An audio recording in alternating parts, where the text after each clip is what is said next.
So friends, in this video I will explain the concept of perihelion, aphelion, perigee and apogee.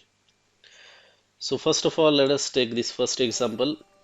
So we have got the sun over here in the center, and around this sun, let us say comet is revolving, making the revolutions. This red dot you can see, so that is a comet.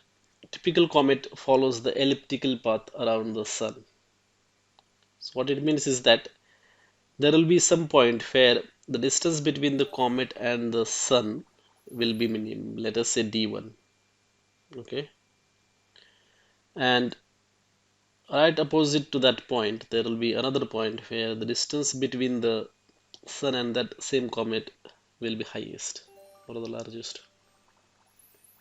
Such points are called as perihelion and aphelion respectively. So if the distance is the smallest, that point is called as perihelion, and if the distance is the farthest, then that point is called as aphelion. So if you break this word perihelion into two parts, there is this peri and then helion. So peri means nearest, closest, and helion means sun. Same way, if you break this aphelion, ap means opposite or the furthest, we can say, and helion is sun. Now the same concept you can use for Earth as well. Say around the Earth there is another planet revolving around it, and same thing applies.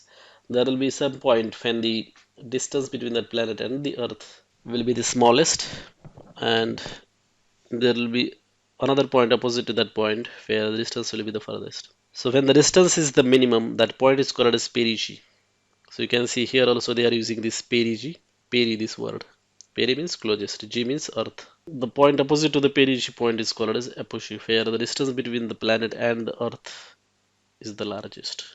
And the cool thing about this elliptical paths is that angular momentum of the planet that is making the revolutions is conserved. What it means is that let us say at the perigee point, the velocity is v1 and distance between that planet and say Earth is d1. So if you multiply this v1 and d1, that will be equal to v2 and d2, where v2 is the velocity at the apogee point or the furthest point, and d2 is the distance between the Earth and the furthest point. So this equation applies to planetary systems. So you can apply this for the Earth as well as Sun. Thanks for watching.